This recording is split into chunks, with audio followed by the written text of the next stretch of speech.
We're live.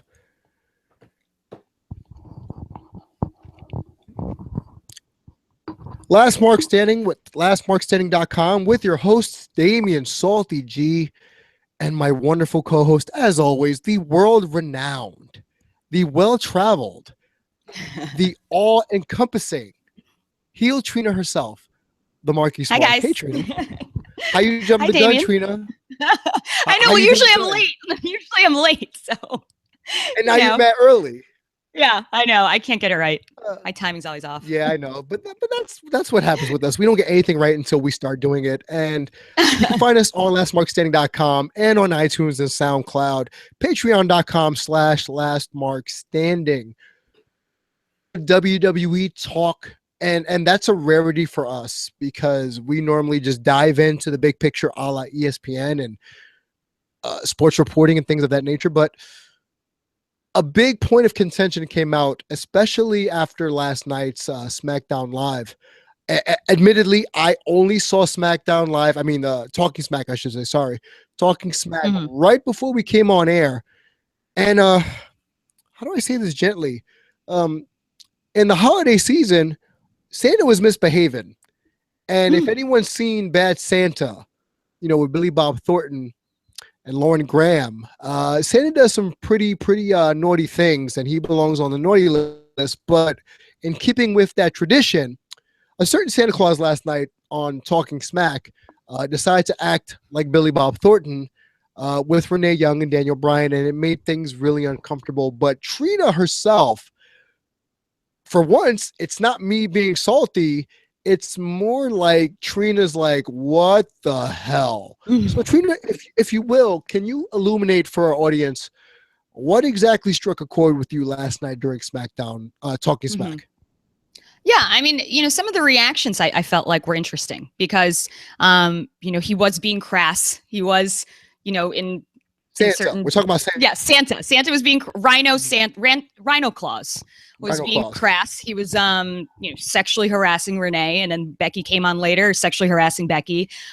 Definitely making it feel uncomfortable for a lot of people. I think the consensus online was that a lot of them found him funny and hilarious, and then sleazy Rhino Claus is really funny. But there were definitely people who were felt uncomfortable, and I didn't watch it live. I was going to watch it later, and some people told me not to watch it because they were worried that it would just make me angry because they know how I am with stuff, and so a lot of them felt like I would just get upset about it. And so it's interesting because I watched it this morning and I found it hilarious. Like I didn't necessarily see anything wrong. To me, it was like an office Christmas party, gone like awry, like your boss that gets drunk and he and just like starts saying weird stuff to all the women and whatever, like we've all been in that situation. And I think it just highlighted to me that sometimes I think, and people mean well, but there were people that were like, oh, we need to get Renee out of there, like get Becky out of there. I think people are like, women shouldn't be put in these situations. And my argument is that we need to be put into these situations to show that we can stand up for ourselves and we can handle ourselves when something like this happens. Because I think Renee and Becky handled it really well. I think Renee was annoyed, but I don't think she felt unsafe. If we want to use one of the, the buzzwords from 2016, I don't think she felt unsafe. I don't think that she felt like there was a power imbalance, because that's one of the things when it comes to gender inequality in the situation is whether you feel powerless. I don't think that she felt like she lost control of the show or the situation. I think I feel like she felt like she had it under control, and then she was just annoyed with it. That's really it. And so I think we need to let women go through these situations and handle these things on their own, to help like, build their experiences with like people like this, because like we can do what we can to help gender equality, but we're all still going to run into weird situations like this, we'll run into like a handsy drunk, coworker or like whatever, and so it's like, I think you need to let people have the freedom to experience some of this stuff. Give them the freedom to experience some of this stuff to show that they can handle it. Right. And to be fair, I agree with you in that I found it very humorous, because I was texting you while I was watching it, and I'm thinking he's really handling this like a true professional. She looks dismayed, but at no point did she look as if, oh my God, get me out of here. It was, and she went on air and said, you know, you're making my job a lot harder. Like, you're making me, you know, you're making this show a lot more difficult than it should be. And even to his credit, Daniel Bryan, just, you're really handsy today, Santa. Like, what's up with that? You know? Right. You know, and then when you hear Becky, you know, La Luchadora come on, and she's just like, nope, I'm okay over here. I don't want anything Santa's got over there. You know, I commend the ladies for being able to handle that with grace. With grace. Yeah, with grace and dignity. And that is the mark of a true professional, because you and I talk all the time about being able to hold professionalism in the face of just insurmountable crap, where you're thinking, oh crap, I'm gonna unravel, I'm gonna break down. Nope, the ladies on SmackDown, on Talking Smack, on SmackDown Live, they handled it with grace and dignity, and that's to be commended. I took another angle, and not to take away from your angle, but I told you before we came on air, I felt sad for Rhino Claus, because if you go back and listen to Indie Pop on New Age Insiders, or earlier episodes of Last Mark Standing, we talk about the aging veteran who is getting that one last shot, like the wrestler, you know, with Mickey Rourke. And this is Rhino's last shot at a decent payday. And he went on air, obviously inebriated, through whatever substance, and he's willing to take a risk and take a chance on doing this for the sake of either A, entertainment, or B, he didn't know he'd be the one to step into the Santa suit. Like, there's, you know how we don't like to speculate, but when you really think about it, if you're a true professional like Becky was, like Daniel was, like Renee was, why would Rhino put himself in that position to really say, all right, let me get loaded before I go on Talking Smack in my Santa and do like a really creepy, like, hey, like, you know, like Magic Mike Santa impersonation. And it goes back to something else you said, where this seems par for the course of WWE storylines, in that when you go back to Enzo and Rusev and Lana with stretching the PG boundaries. So is it more keeping in line with what they've been doing lately, or is this a blip on the radar? For me personally, again, this is just depressing. As a human being who takes being a professional very seriously, in all aspects of your life, you know, being a role model to people, that's just me. I'm just watching Talking Smack, and even with Natalia, she's just like, yeah, no, I'm good. You know, I'm here to talk about my angle. You know, and you could tell, like, in their face, they were just like, let's not look over there. There's only like here, and like Rhino's over there just chilling. It's depressing. It's made me sad. And I want to know, like, maybe 24 hours later, how does Rhino feel? You know, like, what is going through his mind now that he's had time to process what's going on? And I get it. It's great TV. I've worked in marketing and advertising. I get it. This is like, holy crap, we're going to get viewers because Rhino's wasted on air. But you're putting your coworkers in a really bad position where they have to carry the show, and they themselves have to be the professional one because you're being a jackass. So shout out to Renee Young. Shout out to everyone who showed up on Talking Smack. Natalia, Becky. I even told you Baron Corbin. I was just like, wow. Even Baron's kind of like, what do I do here? Because him and Rhino, if you go back and watch a lot of their stuff on Breaking Ground on the WWE Network, they formed a bit of a bond, you know, like a mentor-mentee relationship. So Baron Corbin has a personal stake, at least it seems as if he has a personal stake with him and Rhino, and he's thinking, well, my mentor is over here acting like an a-hole, so I'm just gonna try to stay in character, but it's really tough. And I know a lot of people want us to jump on the whole, Rhino had no right to be misogynistic toward Renee or to Becky or to Natalia. You know what? It's not even about the misogyny. For me, it's more about the dedication that the ladies showed to say, you know what? You're trying to fuck our shit up. The show must go on. We got this. So kudos to the ladies. Oh yeah, for sure.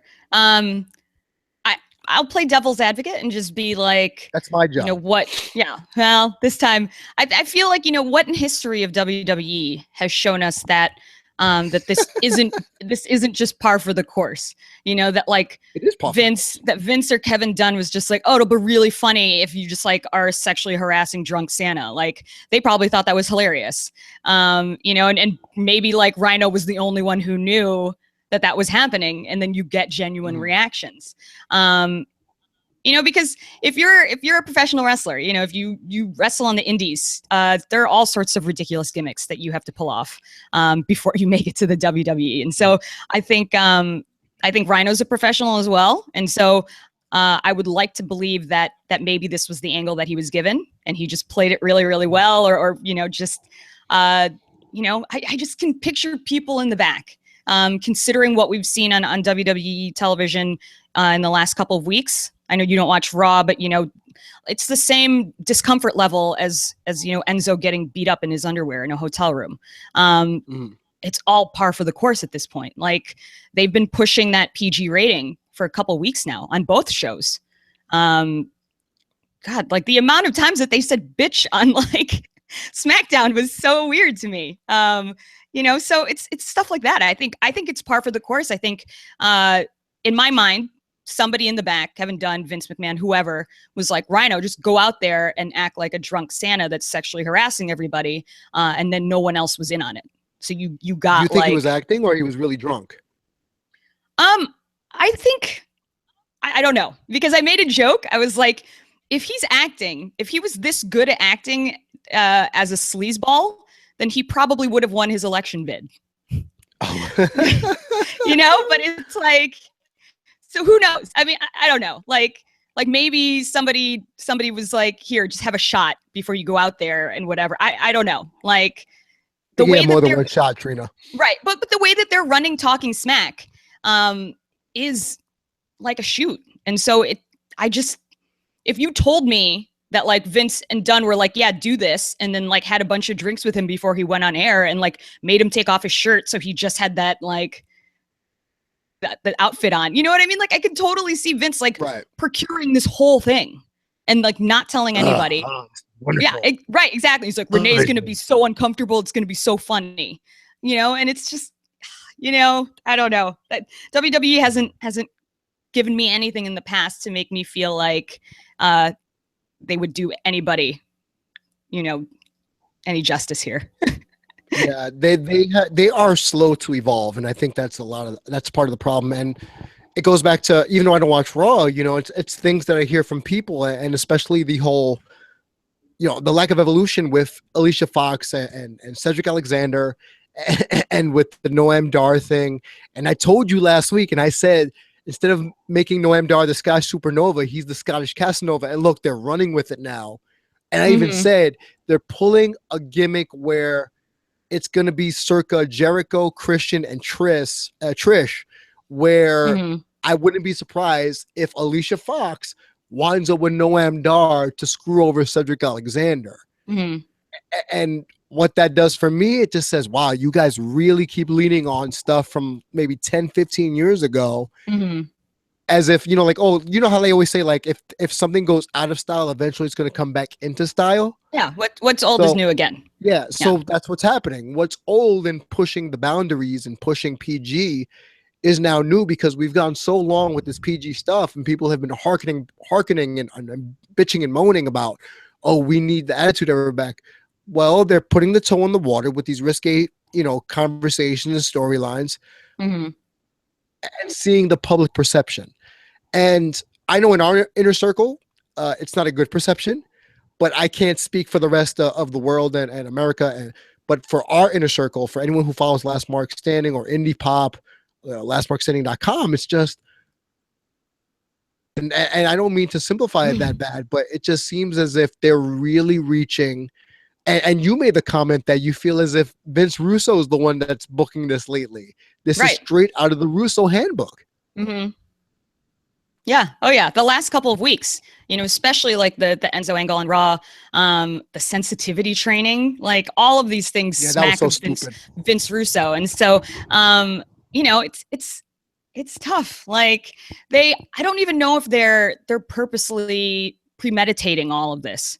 I think they are hearkening back to old storylines, but I don't think they have anything written past like next week. And so I think what you're seeing is possibly people stepping up. And the thing is, like you say, that you see a situation where Alicia ends up with Noam Dar because that's the way it would have happened back in the day. And I would argue maybe, but Noam Dar is actually really good at this. Like that. I mean, like they've put people in. Yes, he's so definitely, good. Definitely. He just makes it seem like it's his normal personality. It's so weird. I mean, it's just like I want her to end up with him. I likened it to like Loki and Thor. Like Loki has so much more charisma. I'm like, I don't give a shit about Thor, and I love Cedric Alexander, but Noam is so good at this sleazeball character that I'm like, I don't give a shit about Cedric. Like he's boring. Like go with Noam Dar. He's probably more exciting anyway. And I think these like sort of these old tropes that they're using have given people a chance to find other parts of their character. Like Noam Dar is fantastic at this. I think evil heel Neville is really, really good. I love that too. Right, exactly. I mean, Alexa Bliss, like all this different stuff. Charlotte, like pretty much people are able to tap into these other parts of their personalities or their acting abilities or whatever. Because they're given the leeway to push the boundaries a little bit, like The Miz. Yeah, like The Miz, and I think he was the first person to really set the tone for pushing the boundaries of work, shoot, or whatever you want to call it, like a character, but tweaking it to the point where is he really upset with Daniel Bryan? Is he really illegitimately pissed off at Bryan Danielson, or is this part of the gimmick? So I feel as if now. I don't know if we've talked about it, but I know other people have, where when you allow somebody to be themselves in a gimmick, it makes it that much more authentic. So when you're using Miz as like this catalyst to make it must-see TV, as Miz would say, it's his personality to be a little bit cocky, a little bit attitudinal, and be like, yeah, you're watching me, and I know you're watching me. So Noam Dar, even during the Cruiserweight Classic, he made it seem as if he was the next big thing, to borrow from Brock Lesnar, and like his ish don't stink. And that is the same persona that he's taken with him onto the main roster. And I think that has set him apart from all the other cruiserweights. It's kind of how I wish Tony Nese would be, because he's got the body, he's got the build, he's got the athleticism. So when you see Tony Nese or even Drew Gulak, they look and act as if they should run the place. It's sort of like the bad girls mentality of NXT with who is it? The Aussies. What are their names? Billy Kay and who's the other one? I can't remember. I like haven't been watching NXT. The Poison Ivy gimmick. Like they're like the bad girls of NXT. So that's what I feel like with 205 Live, and I'm only saying this because that's what's coming to my mind. That Gulak and Nese should be the angry jocks of 205 Live. Not even just Neville. Neville's just like, look, I'm better than you and I know it. But these two, Gulak and Nese, and self-admission, I've seen them live, and I do appreciate what they do, and I'm a big fan of Drew Gulak. And they should be that. They should be I know you and I are old enough to remember the Varsity Club, back in the day. Or like a Steiner Brothers type, not even American Alpha, just like, look, we are wrestlers. We are better than you because we're wrestlers. And that's that. And you could do the same thing with American Alpha. And I feel the point I'm making here is just, if you give someone a gimmick that's close to their personality, it will thrive. A la The Miz. Because it's the same problem we have with Nia Jax, where Nia is supposed to be this badass, take no prisoners person, but in reality, Nia is actually a nice person in real life. She's a sweetheart. by all indications. So you can't make someone do a 180 from who they are. And I know I'm deviating off the point, but it's like this is something that's resonating with me as I talk about it, where we want authenticity from WWE or from wrestling in general. So we're actually getting it. I think we're finally getting authenticity by stretching the parameters of PG. But do I think Rhino, to your point, is a misogynistic a-hole by rubbing cookies on his nipples? No, I think he's playing a part because, like you said, I think Kevin Dunn said, hey, this is good television. Go do that. But nobody clued in, Renee or anyone else on the show of Talking Smack, to say, yeah, he's going to do this. You know, maybe he had a line and he just habitually line stepped. But this is what we've been wanting. Well, when I say we, I mean the fan base as a whole. We want risque storylines, but now that we're getting it, we don't like it. So what do the fans really want? And I think that's the problem I've been wrestling with, especially since this week, when everyone's like, well, Enzo and the Rusev thing, and Enzo's the heel, but Rusev's the face protecting his wife. It's like, no, but you wanted these risque storylines, so now that you're getting it, what's the problem? Well, the problem is that people don't really know what they're looking at. You know, and so I think it's an easy transition here because you know, you just called Rhino Claus misogynistic creep or whatever. And misogynist is a word that I think people should really be careful with. You know, I don't think most people know what misogyny is when they're looking at it. A lot of people last night were calling Drew Gulak a misogynist because his exact words were, there should not be any women on 205 Live. And so there were a couple people online who were saying he's a misogynist, and there were women saying like that's not necessarily the case.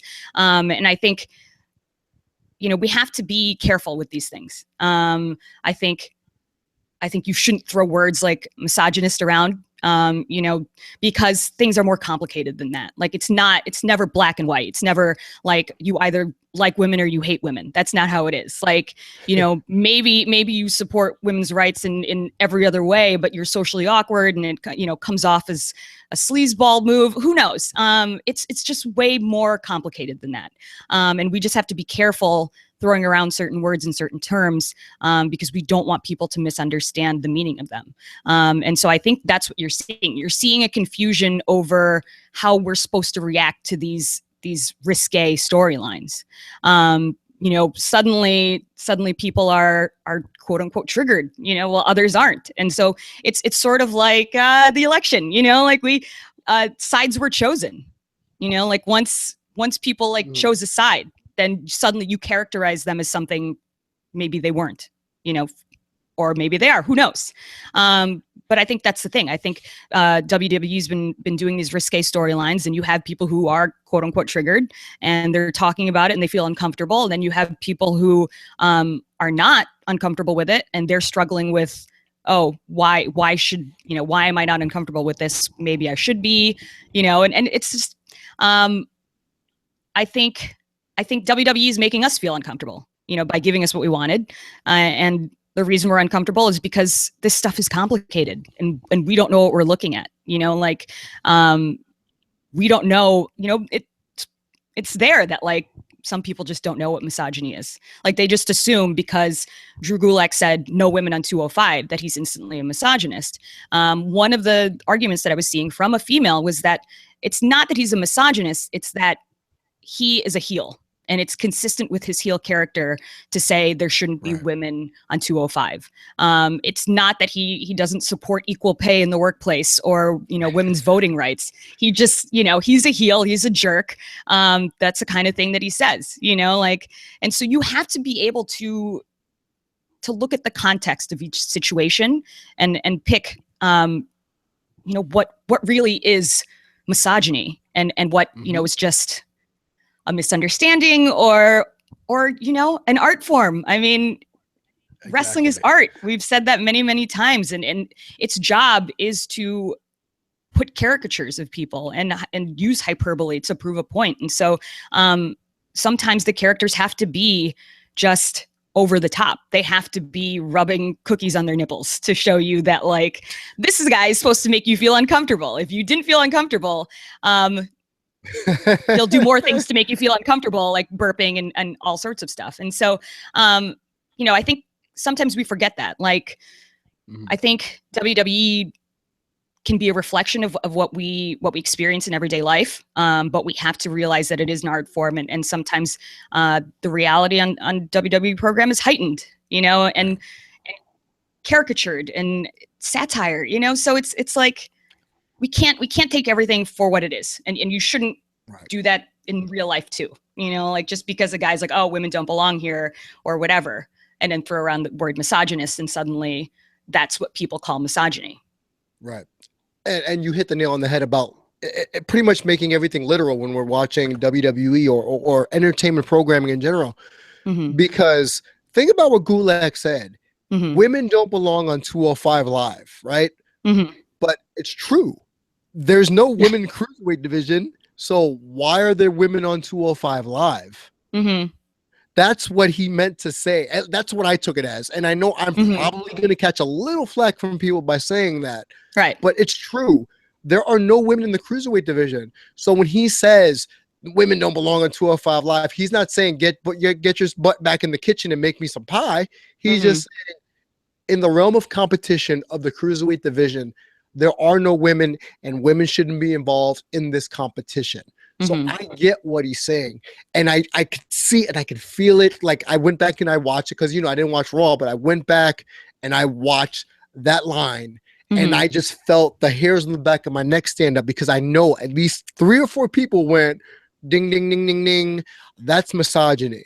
And we have so many people we're close with who battle against daily misogyny, and I guarantee you they wouldn't even think that that's considered misogynistic.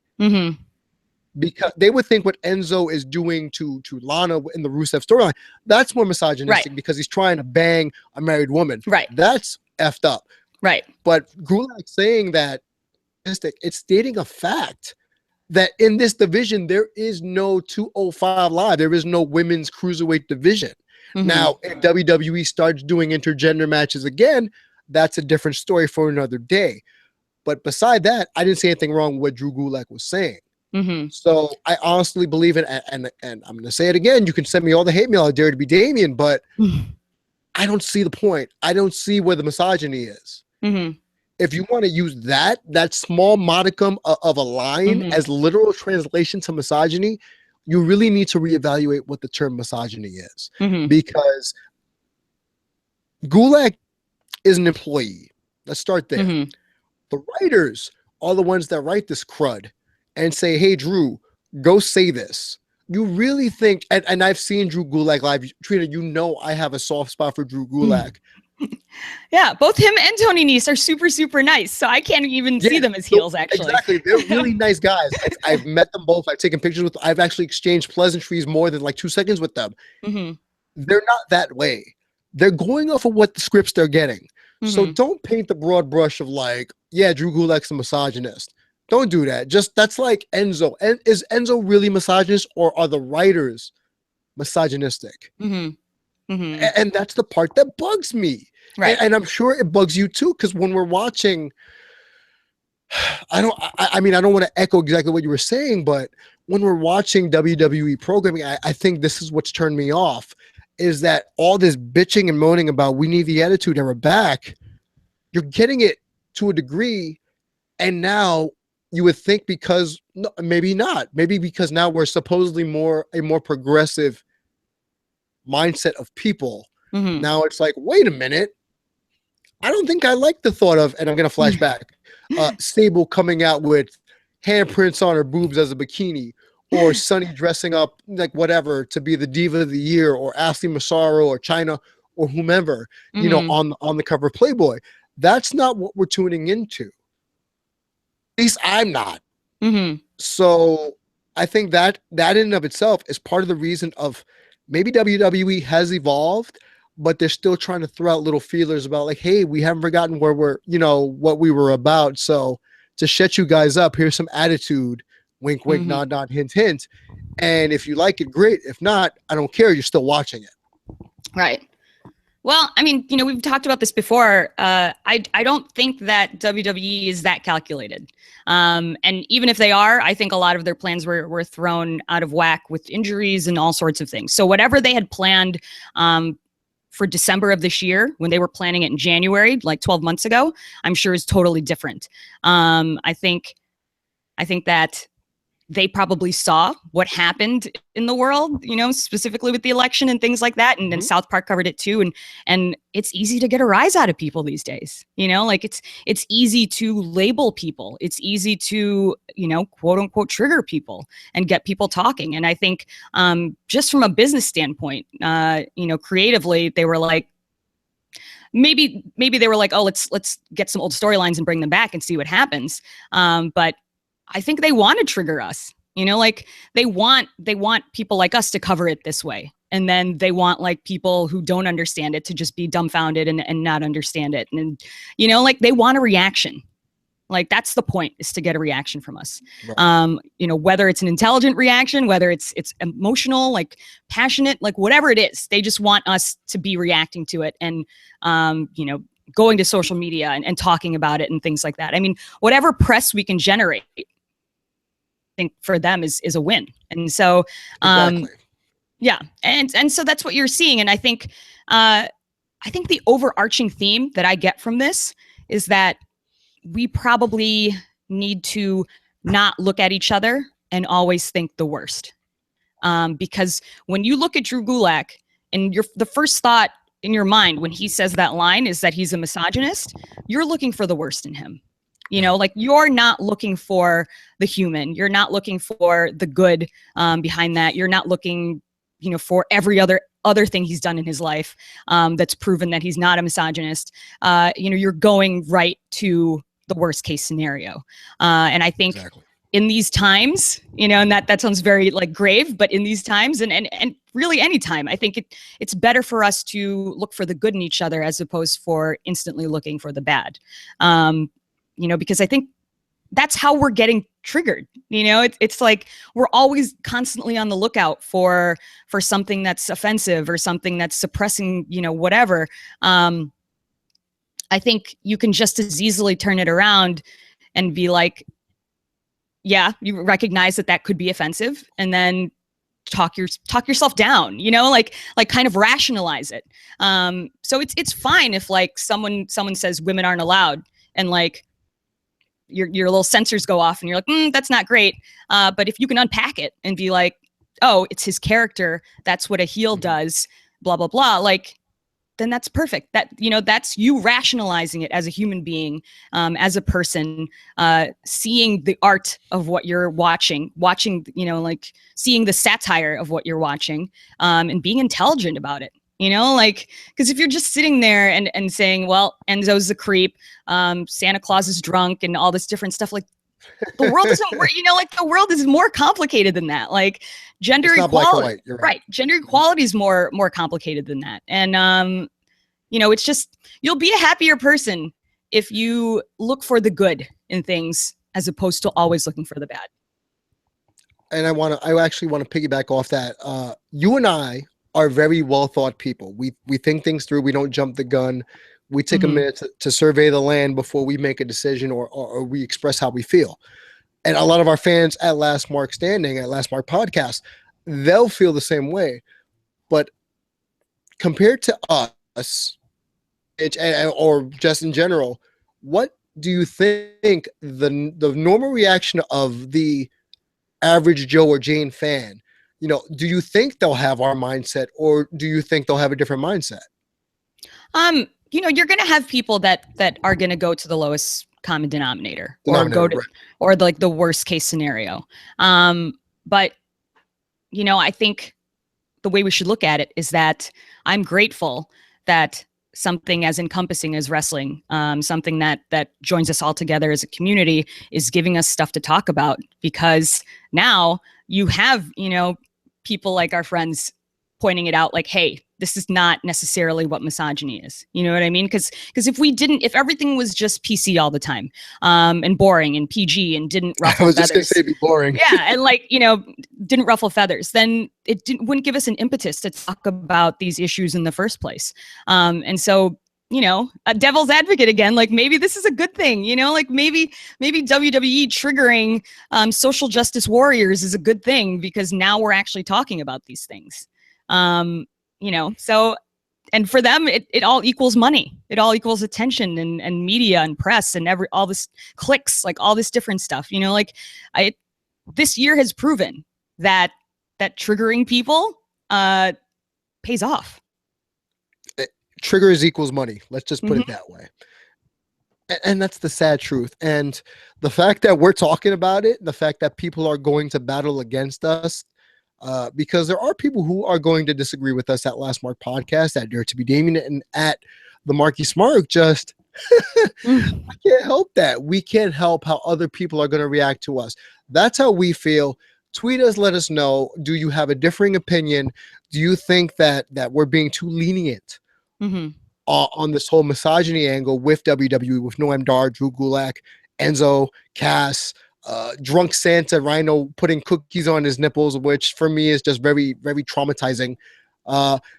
Another thing before we transition, another thing I texted you when I saw Talking Smack was, holy crap, Renee smacked The Miz. Yes. Because I didn't watch SmackDown. I saw SmackDown, Talking Smack. So I'm like, wait, she smacked The Miz? And when you told me what it was, I'm like, wow, they went there. They blended real life with her relationship with Dean into the storyline. And I'm thinking, yo, wait. Renee's a civilian, in a sense. Renee's a civilian.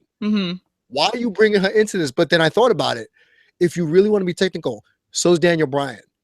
Bryan Danielson is a civilian because he's just the on-screen GM, but he's not an in-ring competitor. So when they bring up his relationship with Brianna, when they bring up his relationship with Nicole, they're using it for storyline purposes. So this is the first time Renee's been used as a story plot line. And I'm curious to see where they go from here. I would love to have seen, and maybe you could tell me, what was Dean's reaction? Did Dean have a reaction on SmackDown? Or was it one of those things where Renee had the reaction, but maybe next week Dean's going to have the reaction toward The Miz? Because the whole character of Dean Ambrose is unpredictability and just insanity. So part of me is to get a little street for you, like, old school New York, but somebody steps to my woman and talks trash about her, I'm gonna rectify the situation, and to quote Phil, I'm gonna throw some hands. So I'm curious if next week Dean is gonna throw more hands at The Miz for bringing up Renee in a conversation, and I just thought that was a very interesting plot device because I never thought they would go there with Renee and Dean because they've been so private on WWE programming about the relationship. So I don't know. Do you have a feeling about that? Do you have any kind of opinion about that? I do. Well, I feel like the whole episode, the whole situation was Renee centric, because it was Renee. It was Renee like slapping him, and then they even had like a little part on the network, a little clip of Renee apologizing. Like she was like walking to the Talking Smack set, and like they caught her, and she was like apologizing for it, and and then obviously on Talking Smack, she's made to feel uncomfortable for 30 minutes. Dean was there. Dean did his thing, but he was almost a non-factor in this. And I understand your point of view. What is that? Is that a reindeer? Yeah, it's Rudolph the Red-Nosed Reindeer. I understand your point of view that like, you'll stand up for your woman, but this is the sort of thing that I'm actually arguing against. I like that they didn't show Dean standing up for his woman. I like that they showed Renee handling all of this herself. That you're really like, you're minimalizing my point by putting stuffed animals in the shot. Because I think they should let women fight their own battles and show women being strong and handling awkward situations like this on their own and professionally with grace and dignity and all these different things. And so, I'm glad they didn't have like an angry Dean come out there and like beat up The Miz. It was like she slapped Miz and then they like went to commercial. And then the show just kind of went on from there. And then, you know, they picked up with Renee afterwards. You know, I think I get it, you know, like, and they did this on 205 Live with Noam Dar and Alicia, you know, like she twisted her ankle or whatever, and he came to the ring and saved, quote unquote, saved her, picked her up and took her to the back to get looked at. And Corey Graves sold that as gentlemanly, you know, like chivalry, like what a man is supposed to do when a woman gets injured. And I mean, if you think about it, like that's the heel angle for it, you know, like, right. But you at know, the like, same token, this is very reminiscent of this is like reverse mega powers. yeah. Remember how with Hogan and Savage and Miss Elizabeth, this is very reverse mega powers. So it's like, first off, the fact that Noam Dar can lift Alicia Fox's tall self up and it doesn't look super awkward because Alicia's not small. She's my height. She's like 5'9", 5'10". So for Noam Dar to be like, yeah, it just, I wish I could have saw that because it would have made me laugh in another way. But that, again, me being a nerd and thinking like, hey, the short nerdy guy could carry the tall cheerleader girl, that just makes me happy. But I agree with you. I like the fact that how you're painting the picture where we didn't have Dean coming to Renee's rescue. We had Renee handle her business, quote unquote, you know, and deal with it. Because, you know, it's the opposite of what the Miz does in character, where he puts Maurice in front of him to, like, you know, ward off a Face's attack or whatever. When Renee's like, no, I'm good. Right. And I think that's the impression that we have of Renee as a person, not even just a character in WWE programming. I think we all think that she's like the cool chick that hangs with the guys. And so, you know, maybe chalk this up as WWE actually being smart about something. But, you know, if they continue this angle the way that they do, it's perfect to paint her as this woman who handles her shit, you know, like who doesn't take smack talk from people and will like hit you in the face, who can handle a drunk, belligerent Santa, you know, like there are women like that, you know, and I'm glad they're painting that character because I think people need to see that not everybody's a damsel in distress and women have to be saved and their honor needs to be upheld all the time. I mean, you know, like I actually, if you were my boyfriend or if that, you know, was that situation, I'd be mad that you were coming in to fight my fight, you know, like I'm a ride or die kind of chick. And so it's like, I know you, I know you'd right. be like, yo, I got this, you know? Right. Well, because I'm like, you know, I don't want you to get in trouble for my fight. So first of all, you know, like stay out of it and let me get the punches in first. I mean, there's all people know that's the way that I am. And so I feel like if I was Renee and Dean came out to try and defend my honor, I'd be more pissed off at Dean because he should know better that Renee's the type of girl that handles her shit and doesn't need saving. You know, like there are just some girls that almost take that as an insult. You know, like we don't work so hard to be looked at as somebody like a damsel in distress, somebody who's vulnerable. You know, like I don't work out or I don't talk the way that I do because I want people to see me as vulnerable. Like clearly, you know, like I want to feel like a boss. I want to seem like a boss. And so that's the impression that I give.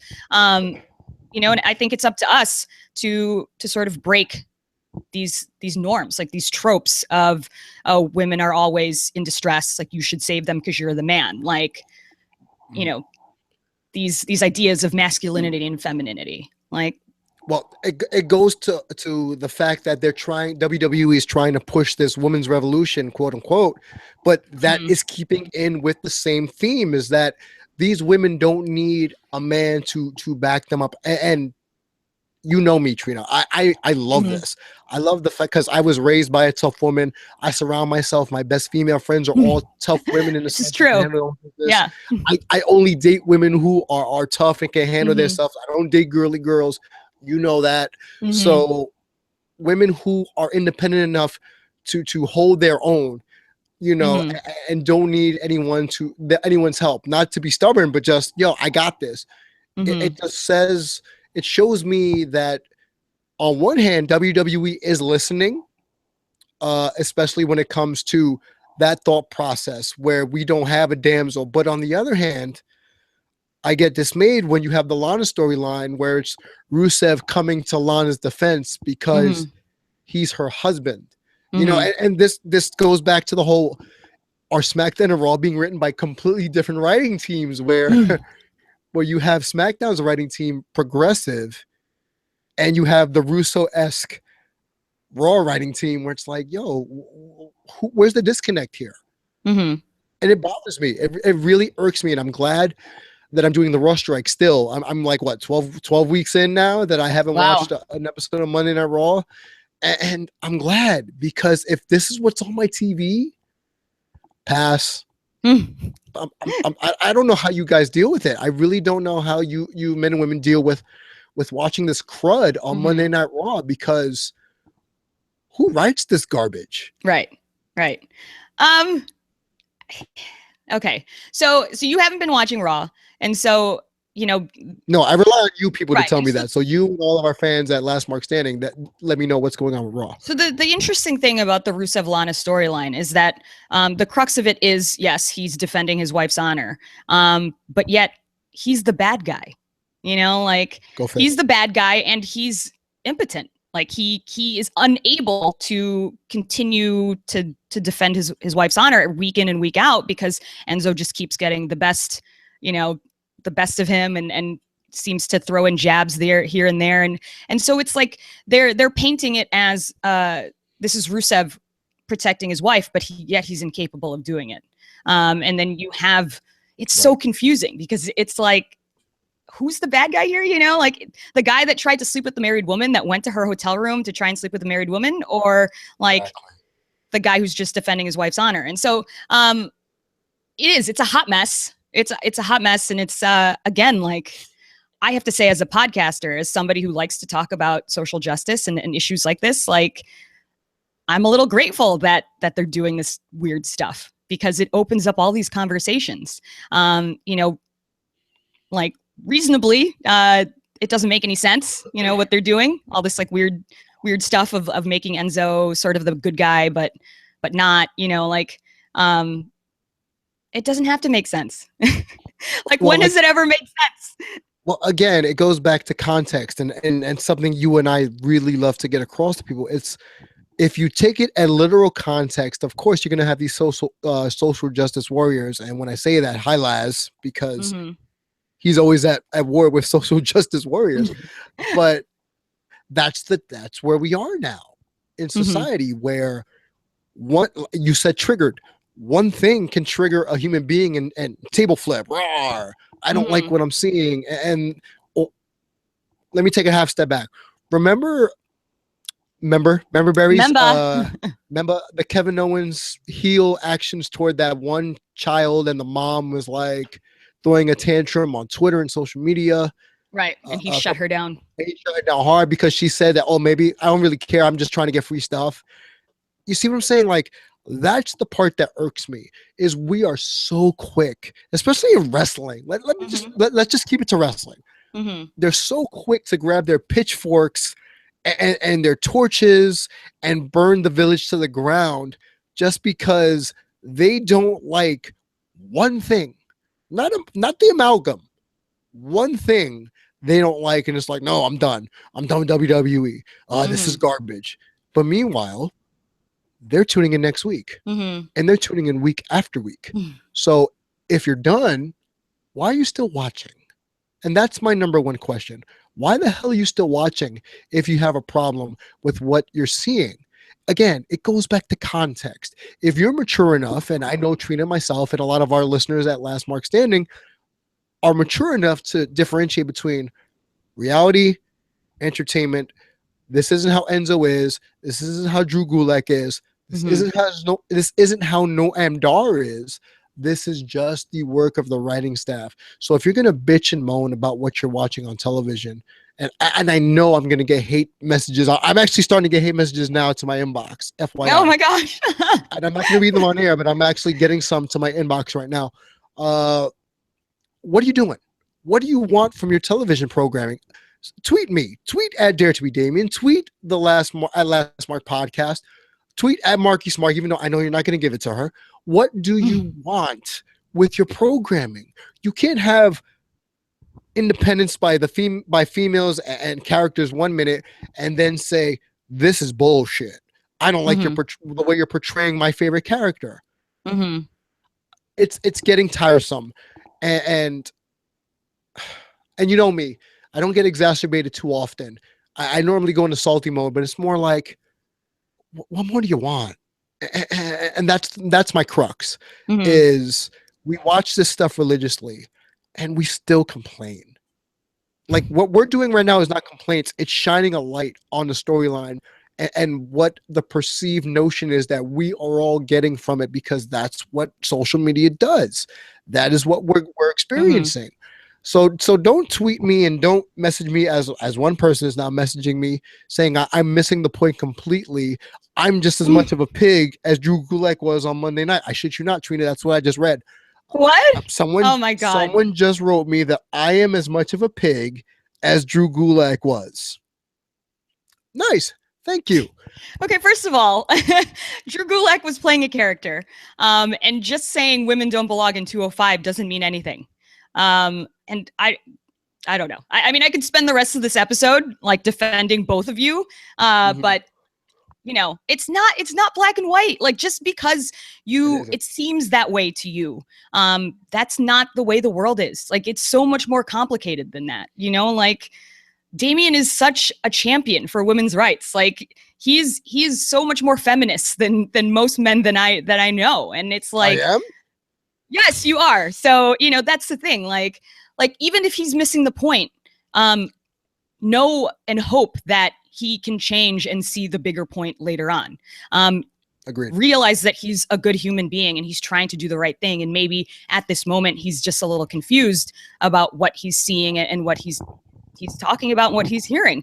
You know, like, don't just label somebody right away, you know, because that can be very damaging, not just for the person, obviously, because you know, a lot of the people that are riled up on the internet are a little bit younger. And this is what I tell people like Laz or someone else who is kind of sick of the social justice warriors, is that a lot of these people are still forming their idea of what gender is.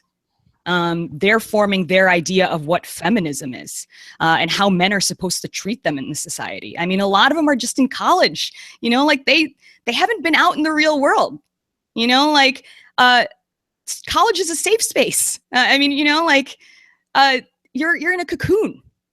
When you leave college, then you're in the real world, and that's where, you know, coworkers can harass you, or bosses can be like, have sex with me or I'm not giving you a raise. You know, because that stuff happens in the real world. And so I think we just need to realize that everything isn't black and white. And that people are doing their best, you know, like that we're not all automatically trying to be misogynist or trying to be racist or whatever. Some of us are still trying to figure it out, you know, like we're in our 30s and we're trying to figure this out, you know, and I think I'm just grateful that we're even talking about it. And it's so ironic because when I talk to non-wrestling fans, people who, you know, who don't listen to our podcast, don't watch wrestling at all, we probably talk more about social justice and issues like racism and sexism and things like that more than the normal person, because we're quote unquote triggered every week by the two shows that we watch. Right. We watch a product that, you know, makes us feel uncomfortable, that makes us question whether Damian is a pig or not. I mean, come on, this person can't be a longtime listener if they think you're a pig and they think Drew Gulak's a pig. Like, this is ridiculous. This is just a troll. This is someone who's tuning in for the first time, and they're calling me a pig, and I'm an ugly pig. Thank you very much, listener. I really appreciate that. So if you want to keep slinging insults at me, that's at Dare to be Damian on Twitter. So I appreciate that very much. Yeah. Or some people are just rude. Yes. I mean, or you could go back in our library and try and get to know Damian as a person before you make a judgment on him. And just, you know, dismiss him as a pig, as a misogynist, whatever. Try and learn, you know, like that's why we have to talk about these things so that people understand how the world is and how people think and all these different things. And like I said, it's funny that as wrestling fans, my wrestling fan friends talk about this stuff way more than normal non-fan people. Case in point, obviously, my family. I spent a lot of time with my family this weekend. None of them are wrestling fans. You took the segue from me. Damn it, Trina. Yay! Yeah. Because look, I talk about this a lot on the show. I grew up a very lonely wrestling fan. I didn't have a lot of support. My parents were not supportive of the fact that I was a wrestling fan. I didn't have any wrestling friends, and with my parents being immigrants from another country, they had an idea of what upper middle class was supposed to look like. And it didn't look like a wrestling fan.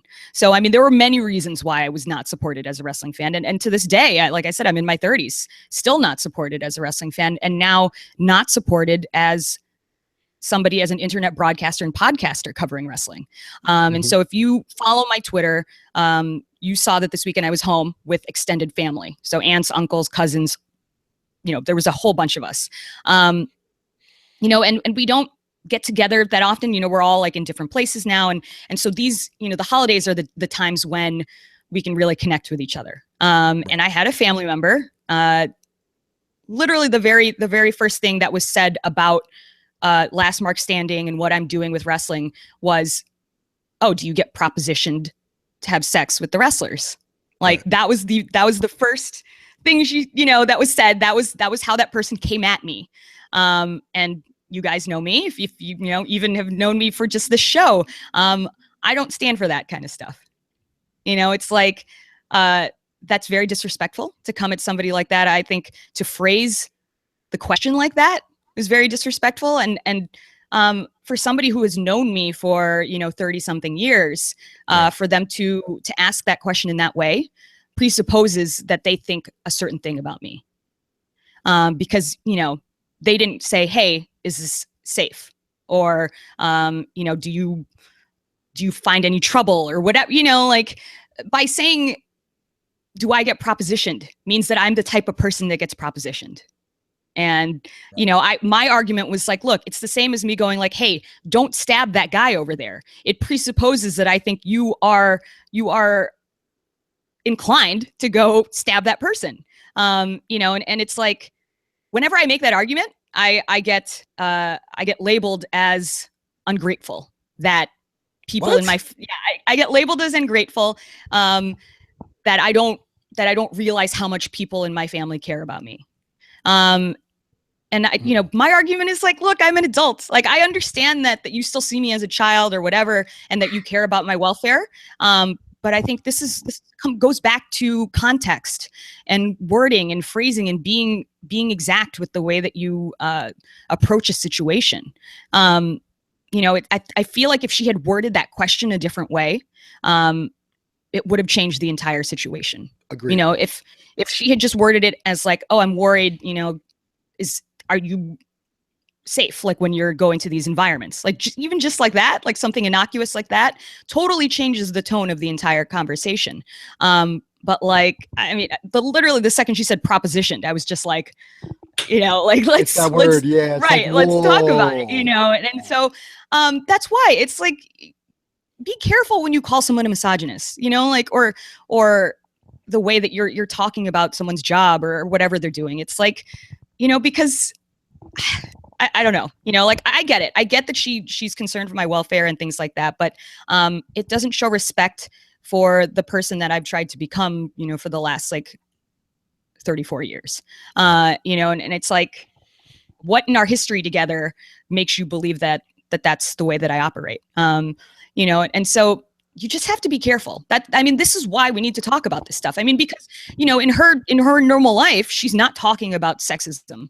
She's not talking about women in workplaces that are predominantly male, where the industry is fighting. It's like she's used to corporate world. Like she knows how to handle herself in the corporate setting. Ironically, she's an MBA and she's broken a lot of barriers and broken a lot of ceilings herself, but she's so unfamiliar with the wrestling world and has such a characterization of it just being testosterone fueled and just, steroid head dudes just having sex with anything they want or whatever, that like she would ask like a person that she's known for a long time, like, "Oh, are you having sex with these dudes?" Like, there's so many misconceptions about this thing that we love, wrestling. And I think sometimes we lose sight of the way that we're viewed as fans. And we get caught up in like, I don't like how you're pushing my favorite. I don't like how this storyline is going. I don't like that Roman Reigns is whatever, the top guy. Like, realize that people are still, being prejudiced against us as wrestling fans. Like they see us as archaic and uneducated, lower income, who knows, all these different things that people associate with being a wrestling fan. And so I think if you look at the bigger picture, that we're all united by this thing that is so detested, I think, in normal society, like mainstream society, and you look at it that way, then it makes having these conversations and fighting for these issues so much more important.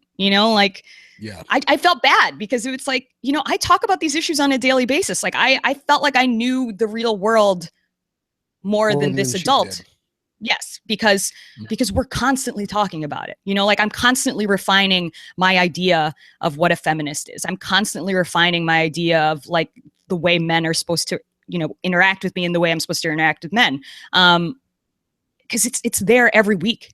Like WWE is giving us content every week to discuss, giving us scenarios where we can be like, well, if this was me, what would I do?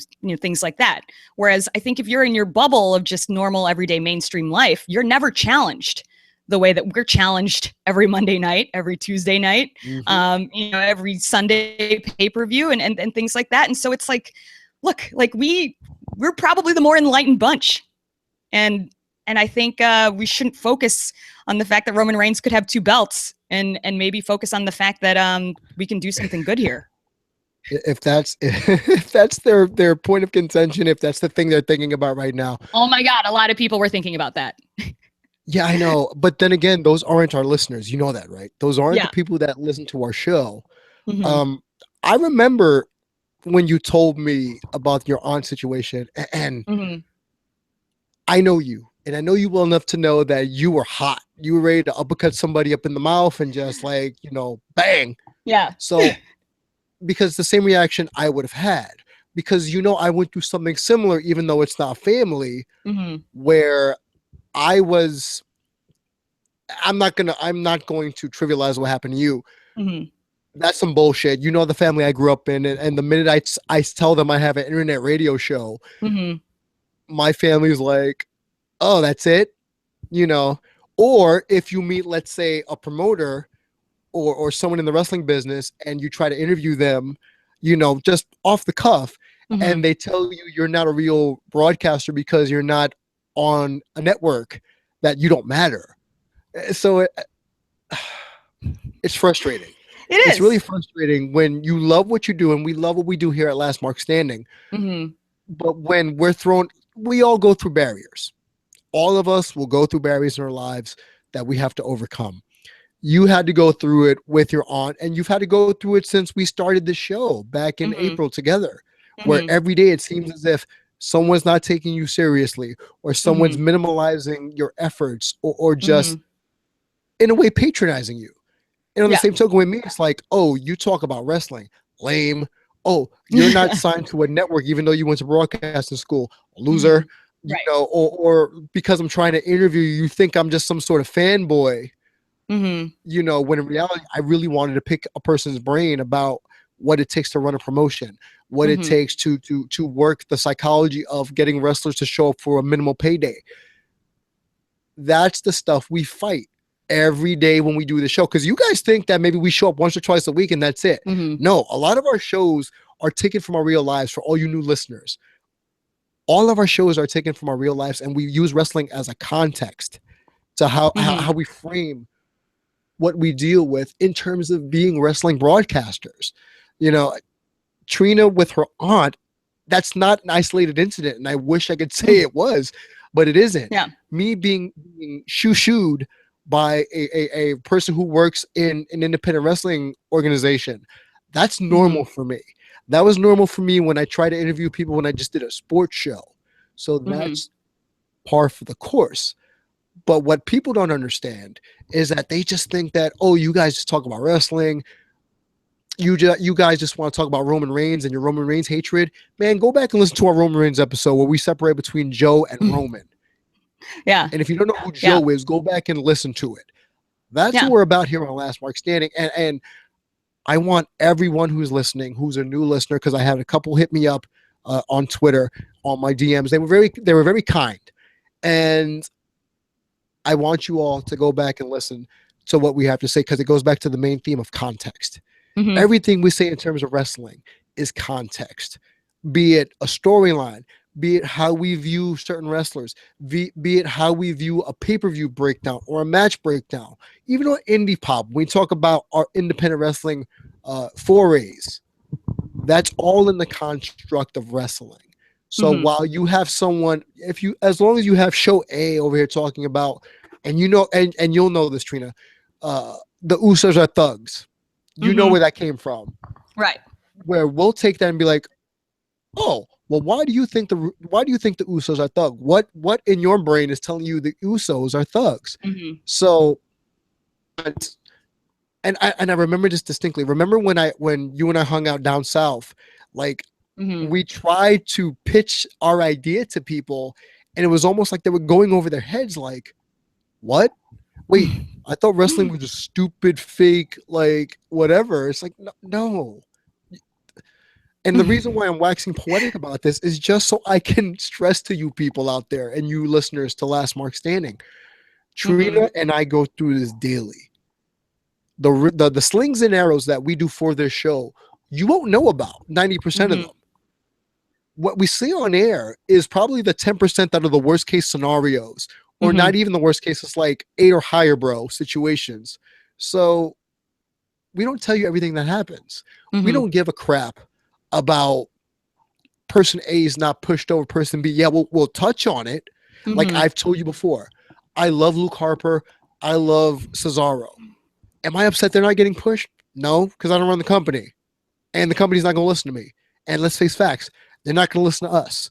You're mad about Sasha dropping the belt to Charlotte, you know, the belt going back and forth, back and forth, back and forth. Guess what? It's making WWE money. So that's not going to change. You're going to have the Rusev storyline with Lana and Enzo. You know how you make a change? You either don't respond or you don't watch. Like I'm doing with Raw. I don't watch. I even stopped watching SmackDown. Why? Because this is more interesting to me. The real life big picture aspect is always a better story than anything that the writers from WWE can script. Right.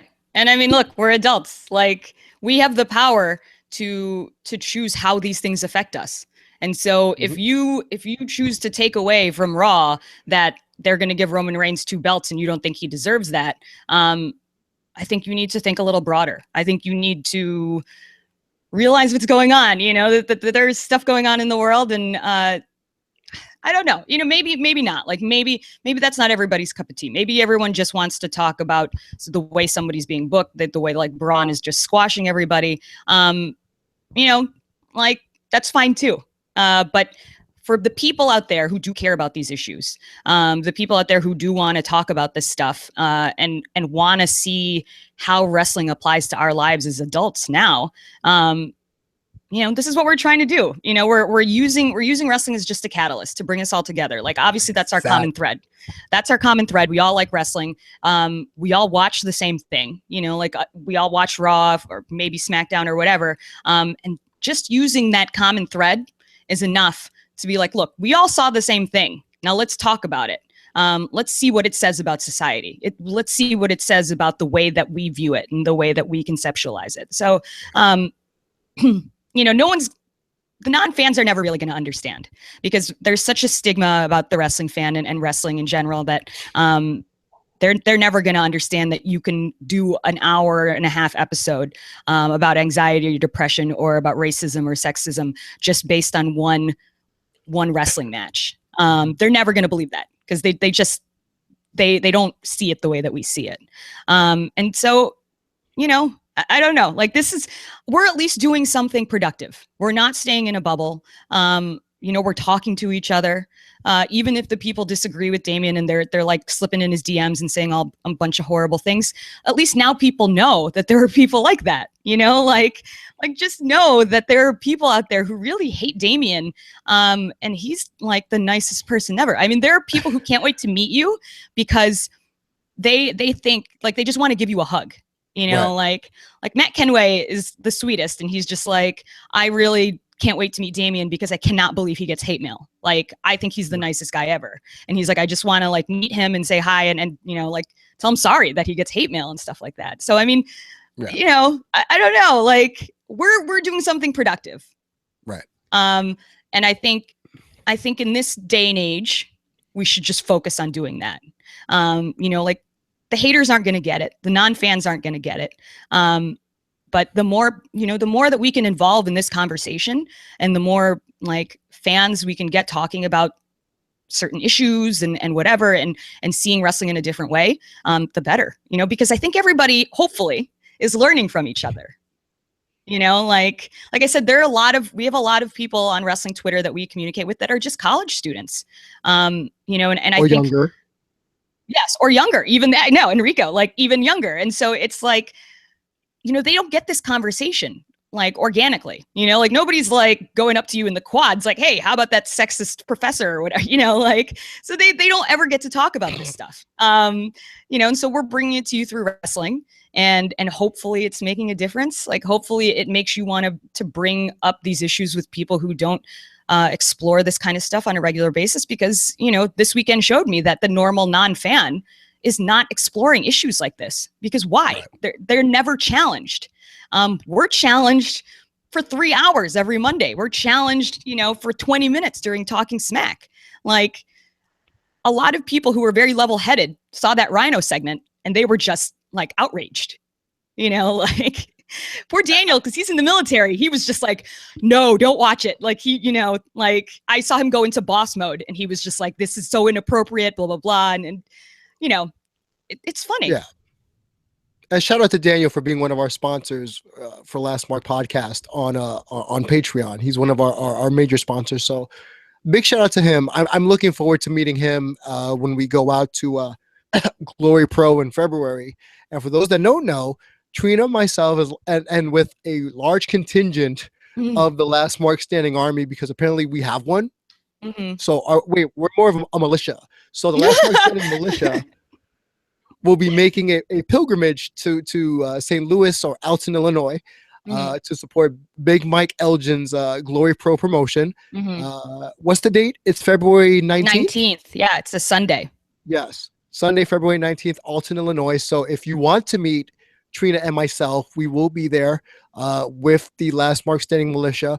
Or if you're in the New York area, Battle Club Pro, January 21st, the Last Mark Standing Militia, along with some of the New Age Insiders who we work with for Indie Pop, will be going to Battle Club Pro in the Bronx. So shout out to everyone there. And Battle Club is pretty much saying like, oh crap, is this going to be an actual party? Right. It really is. Yeah. I mean, a party for all of us, because this goes back to what you were saying. We are starting something that is not just about wrestle talk. Mm-hmm. This is using wrestling to bring people together, to bring people to care about one another in a very existential thought process. Mm-hmm. And I feel even more honored now to be a part of this show than 8 months ago when we started this thing, because you know me, TRINA, I'm all about this, the togetherness, the love, spreading the love, and just being positive. And that is a testament to our listeners as well. They've been supporting us from day one, and even people we just pick up along the way, when we're driving the bandwagon, they're just jumping on and saying, hey, can I come with you? And I'm just thinking, why not? Because we're all in this together.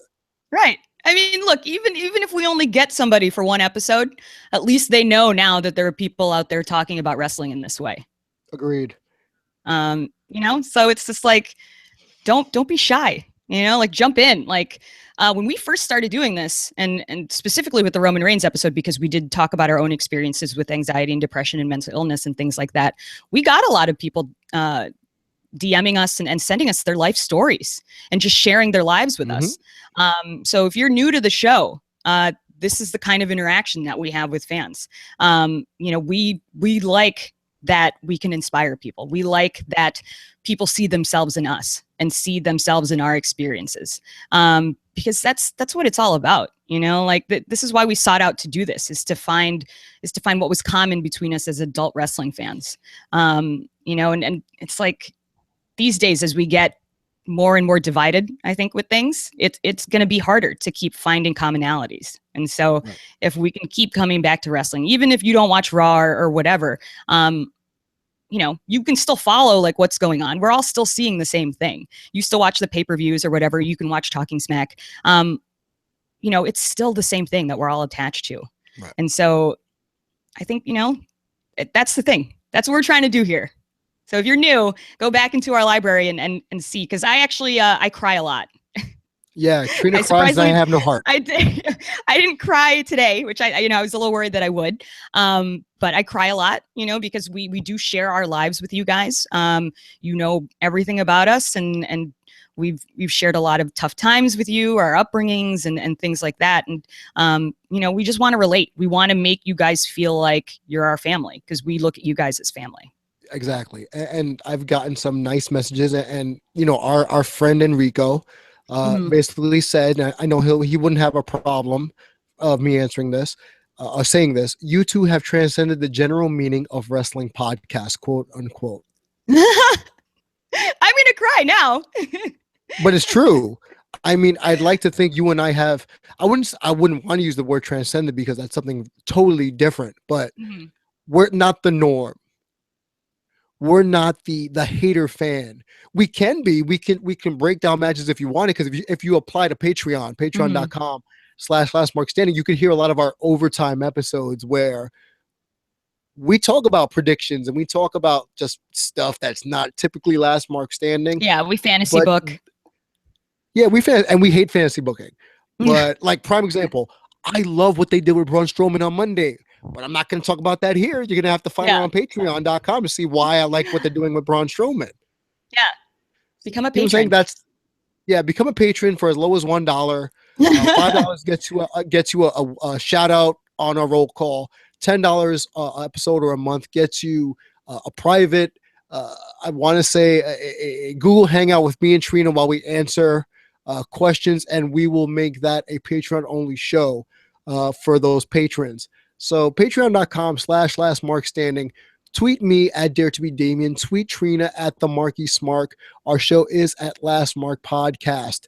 And to put a little bow on this, I just want to say, TRINA, we didn't have any intentions of getting this existential, but it seems as if that's what we've accomplished. So what do you have to say about that? I like it when a plan comes together. When is this, like the A-Team? A-Team reference. Love it. I mean, because if what you guys don't see is that I sent Damian this really long outline of all these points that I wanted to hit and stuff like that. And we ended up talking about other stuff, like the main points of our episode didn't end up being what I had thought it was going to be. That's perfect. And, hopefully what we gave you guys, resonates and connects. And like I said, tweet us and send us DMs and things like that. I mean, because a lot of the people that have been with us for a long time, we know them very, very well, because we've opened up our lives to them and they've opened up their lives to us. And we stand up for each other because we're like family here, and so, yeah, every once in a while, if I see somebody attacking one of my Twitter friends, my Last Mark Standing fans, like, I'll go to war for them. So that's how we are here. Because the way it is. We are family. Yeah. Oh, we're so old now. Well, we Stop really know we are old. Okay, so again, big shout out to anyone who doesn't tell me I'm 37. So thank you very much. Yes, I am 37 years old. TRINA's in her 30s. I won't shout out her age, but look good for 37. So thank you very much for all those who tell me I don't look a day over whatever the date you guys want to say. But we love you. We want to do more shows for you. That's why we're going to start doing shows maybe twice a week, one on here and one for Patreon, just to get out there for the folks. We have a lot of stuff that we do. Check us out on Indie Pop, where we talk about independent wrestling on the New Age Insiders Network. We're about 5 episodes in. And if you really want to hear about fandom, like us being super fans, super that's marks. the show to hear. Right. If you want to hear me and Trina be marks, what are you holding in your hand, Trina? Well, because I'm waiting for you to finish, so I can do a little thank you. So this is a gift from Daniel, because I have an Amazon wish list, you know, and a lot of people have that, and I've been getting a little. I don't. Yes, well, you should start one. You know, Danny Adams was like, "Should I do it?" And I was like, "Yeah, why not?" Look, I mean, if we want to give to each other, like, give to each other. You know, if not, I think that's the beauty of a wish list. You know, like, I've gotten some flack because there's some like crazy stuff on my wish list. It's a wish list, guys. Like, you know, it doesn't mean I expect you to get it from me. Right. You know, I'm an ambitious person. So, you know, my wishes are probably just as ambitious, and they are. So there's just a bunch of crap on there. And Daniel, our sponsor, was really nice enough to, you know, to get something off the list. And I know he sent something to Damian as well. So we're just really grateful for you guys, you know, like, you fantastic. I mean, we wouldn't be here if it wasn't for you. And before I go, I just want to say, if I was really a misogynistic asshole, would I have a reindeer on my shoulder? Think about that. Would I have the red-nosed reindeer on my shoulder if I was a misogynist asshole? Look, just for argument's sake, look, it's kissing me on my cheek.